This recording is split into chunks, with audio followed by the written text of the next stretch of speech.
വിശുദ്ധ മത്തായിയുടെ സുവിശേഷം അധ്യായം 2. ജ്ഞാനികളുടെ സന്ദർശനം. ഹെരോദസ് രാജാവിൻ്റെ കാലത്ത് യൂദയായിലെ ബെത്ലഹേമിൽ യേശു ജനിച്ചപ്പോൾ പൗരസ്ത്യദേശത്ത് നിന്ന് ജ്ഞാനികൾ ജെറൂസലേമിലെത്തി.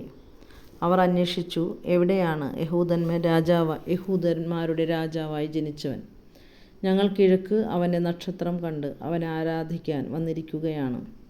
ഇത് കേട്ട് ഹെരോദസ് രാജാവ് അസ്വസ്ഥനായി, അവനോടൊപ്പം ജെറൂസലം മുഴുവനും. അവൻ പ്രധാന പുരോഹിതന്മാരെയും ജനത്തിൻ്റെ ഇടയിലെ നിയമജ്ഞരെയും വിളിച്ചുകൂട്ടി, ക്രിസ്തു എവിടെയാണ് ജനിക്കുന്നതെന്ന് ചോദിച്ചു. അവർ പറഞ്ഞു, യൂദയായിലെ ബെത്ലഹേമിൽ. പ്രവാചകൻ എഴുതിയിരിക്കുന്നു, യൂദയായിലെ ബെത്ലഹേമേ, നീ യൂദയായിലെ പ്രമുഖ നഗരങ്ങളിൽ ഒട്ടും താഴെയല്ല. എൻ്റെ ജനമായ ഇസ്രായേലിനെ നയിക്കാനുള്ളവൻ നിന്നിൽ നിന്നാണ് ഉത്ഭവിക്കുക. അപ്പോൾ ഹെരോദസ് ആ ജ്ഞാനികളെ രഹസ്യമായി വിളിച്ച് നക്ഷത്രം പ്രത്യക്ഷപ്പെട്ടത് എപ്പോഴെന്ന് സൂക്ഷ്മമായി ആകാംക്ഷയോടെ അന്വേഷിച്ചറിഞ്ഞു. അവൻ അവരെ ബെത്ലഹേമിലേക്ക് അയച്ചുകൊണ്ട് പറഞ്ഞു, പോയി ശിശുവിനെപ്പറ്റി സൂക്ഷ്മമായി അന്വേഷിക്കുക. അവനെ കണ്ടു കഴിയുമ്പോൾ ഞാനും ചെന്ന് ആരാധിക്കേണ്ടതിന് എന്നെയും അറിയിക്കുക. രാജാവ് പറഞ്ഞത് കേട്ടിട്ട് അവർ പുറപ്പെട്ടു. കിഴക്ക് കണ്ട നക്ഷത്രം അവർക്ക് മുമ്പേ നീങ്ങിക്കൊണ്ടിരുന്നു. അത് ശിശു കിടക്കുന്ന സ്ഥലത്തിന് മുകളിൽ വന്നു നിന്നു. നക്ഷത്രം കണ്ടപ്പോൾ അവർ അത്യധികം സന്തോഷിച്ചു.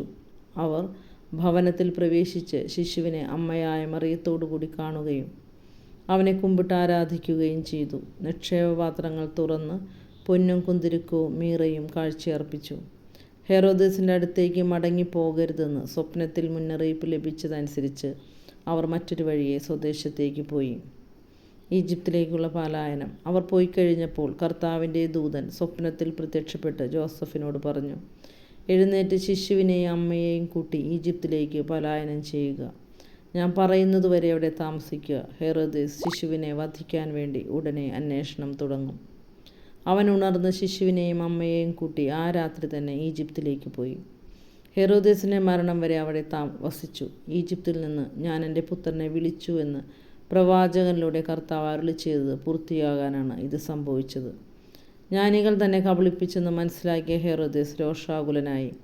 അവരിൽ നിന്ന് മനസ്സിലാക്കിയ സമയമനുസരിച്ച് അവൻ ബെത്ലഹേമിലെയും സമീപ പ്രദേശങ്ങളിലെയും 2 മതിൽ താഴെ വയസ്സുള്ള എല്ലാ ആൺകുട്ടികളെയും ആളയച്ച് വധിച്ചു. ഇങ്ങനെ ജെറമിയ പ്രവാചകൻ വഴി അരുളി ചെയ്യപ്പെട്ടത് പൂർത്തിയായി.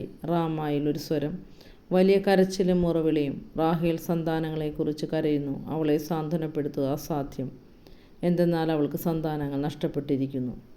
തിരിച്ചുവരവ്. ഹെരോദസിൻ്റെ മരണത്തിന് ശേഷം ഈജിപ്തിൽ വെച്ച് കർത്താവിൻ്റെ ദൂതൻ ജോസഫിന് സ്വപ്നത്തിൽ പ്രത്യക്ഷപ്പെട്ടു പറഞ്ഞു, എഴുന്നേറ്റ് ശിശുവിനെയും അമ്മയെയും കൂട്ടി ഇസ്രായേൽ ദേശത്തേക്ക് മടങ്ങുക. ശിശുവിനെ വധിക്കാൻ ശ്രമിച്ചവർ മരിച്ചു കഴിഞ്ഞു.